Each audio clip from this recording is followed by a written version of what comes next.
There's something so amazing about a bite-sized story.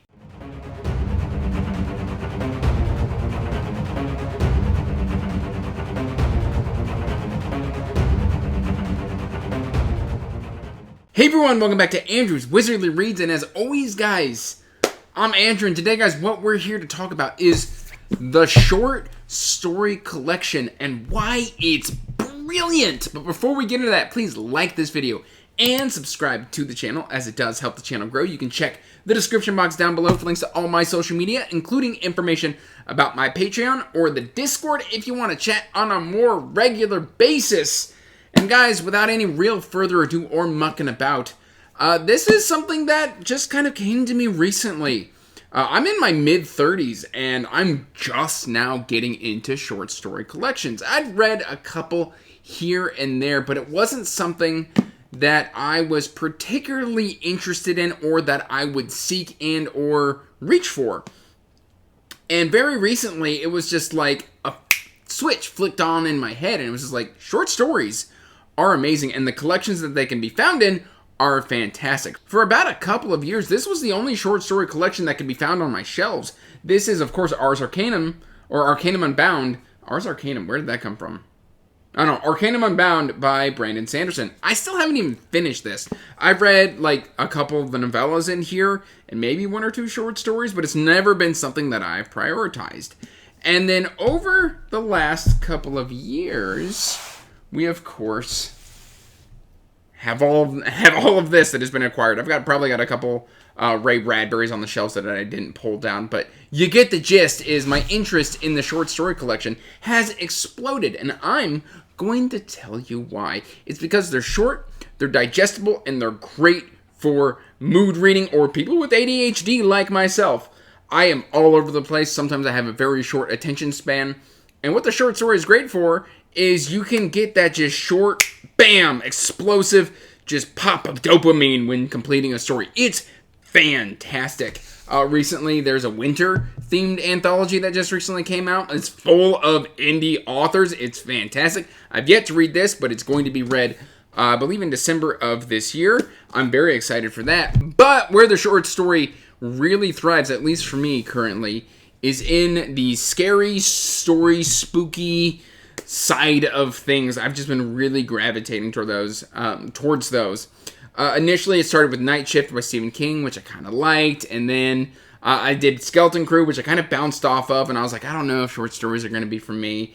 And then Ray Bradbury came in like a wrecking ball. I mean, just here's my Ray Bradbury collection.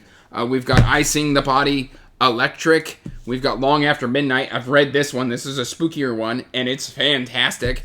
Quicker Than the Eye, Driving Blind, and then, of course, Martian Chronicles, Illustrated Man, and I still need to read Golden Apples of the Sun. But, I mean, just fantastic works from Ray Bradbury. And that's where it really just kind of took off for me, as I read some Ray Bradbury, specifically October Country. Oh, I've got October Country up here somewhere. Yeah, I've got October Country over here. I forgot to pull it down. But, I read October Country about 10 months ago. And there was just so many incredible stories that I started looking into Ray Bradbury, and I was like, why did this author in particular write so many short stories? Because I come from the age of the novel. Like novel, novella, that was what was on the shelves. Not really a whole lot of collections. They're making a comeback, which I'm very happy about.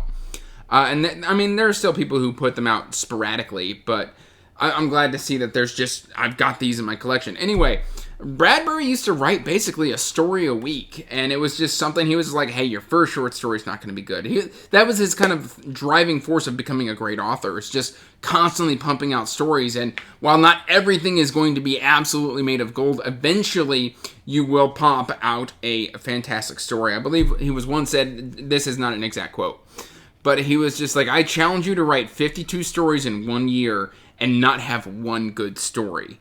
And he just kind of lived by that philosophy. Another one who kind of subscribed to that was Harlan Ellison, who I haven't read yet, but he used to write short stories on, like, commission. You could walk in if he was at a bookstore, and you could commission him, obviously, And you could commission him to write you a very quick short story, and he would write you a very own personalized short story. Both him and Bradbury had over, I think, 1,000 short stories, which is just mind-boggling to me, and I am here for it. But also, I've got to mention Stephen King, and I've got a few King books here. In fact, I just bought 4 more that are currently on their way, but we've got Skeleton Crew, the aforementioned.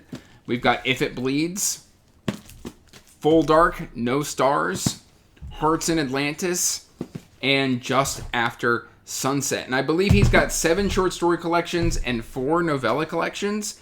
And the statistic that I just looked up is King's got over 200 short stories. So he's not in the realm of like Ellison or Bradbury, but he's still in that same vein of like, he's from the time period when the short story was popular.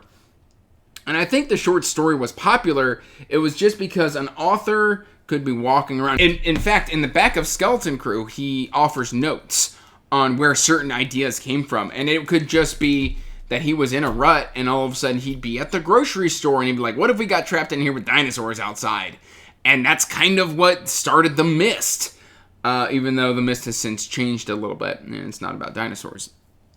But, it allowed authors to come up with these rapid ideas and then write a story about them. And it didn't have to be a full-fledged novel. And in fact, a lot of my indie friends that I talk to, they're just like, I get distracted by the ideas that are constantly popping up in my head that I then want to write, but then I've got to prioritize the series that I'm currently writing.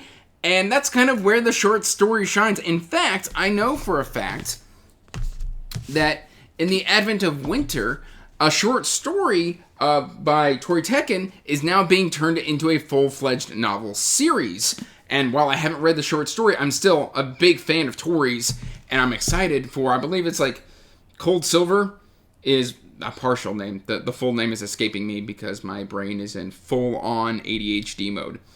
But speaking of Stephen King, his son has also started doing short story collections and novella collections. We got 20th Century Ghosts, which is fantastic. We got Full Throttle, which I believe is a novella collection. Oh, I've got Different Seasons up there too. That's another novella collection that from Stephen King. And we've got Strange Weather, all from Joe Hill, who is of course the son of Stephen King. And I love the way that you can get these bite-sized tastes from these authors without having to consume a 300-page monstrosity 300 to like 700-page monstrosity of a novel. You could taste test, and you can try out an author's works, and there's just something so incredibly awesome about that. And the era of the short story was back in anywhere from like the 30s to I would say the 70s. You would probably if you were an author, you were probably writing short stories. And we've got Charles Beaumont here, who was a contributor to the Twilight Zone, the original Twilight Zone, obviously, from the 60s, which I used to watch as a kid. And yeah, I've got a collection of his right here. This is The Carnival and Other Stories, and I'm very excited to check that out. It's just, I've fallen in love with the short story collection recently, and somebody, one of my friends, Leslie the Nerdy Narrative, all like a couple years ago to last year, like she was reading a short story. It was either one short story a day or one short story a week. I don't quite remember the details, but she absolutely loved it, and I can see why.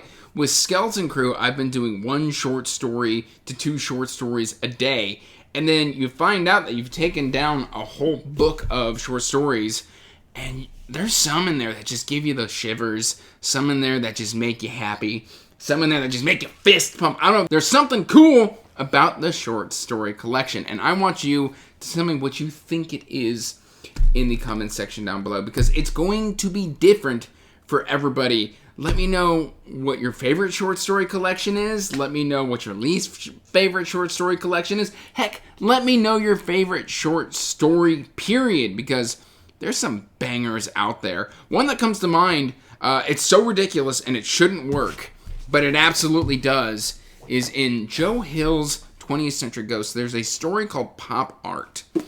And this is a story about a balloon boy. The boy is made of balloons, or made of a balloon.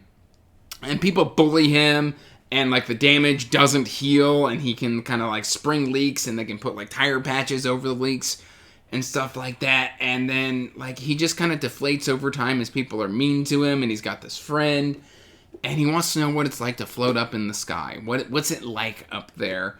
And there's just something so haunting and so beautiful about that story here in 20th Century Ghosts that it's fantastic. And then, I mean, there's the Black Phone. There's the Perfect Murder. I believe Perfect Murder is Perfect Murder in this one. I don't know. Like, there's so many great short stories. I don't know which. No, that would be in Perfect Murder was in Long After Midnight by Ray Bradbury. Fantastic. It's literally the perfect crime, and it's a psychological story. It's just, I don't know. There's something awesome about the short story collection that I am confident in telling you. This is just the beginning of what's going to be my collection of short story collections. I am in love with these suckers. But this is all I've really got for you today, guys. Really what I wanted to do is just come on here and rant and rave and gush about how I have fallen in love with short stories, because if you'd asked me 3 years ago, I couldn't have cared less about short story collections. I would not prioritize them. I would not purchase them. Could not, Sam I am. Anyway, sorry, that's green eggs and ham. But I couldn't be bothered to read short story collections a couple years ago, and now I actively pursue them, reach for them. I love them. They're fantastic. But yeah, again, I'm still rambling. So till next time, guys, peace out. Stay magical. Bye. And as always, I want to give a huge thank you to my patrons. Thank you for supporting my passion and my hobby. It means the world to me.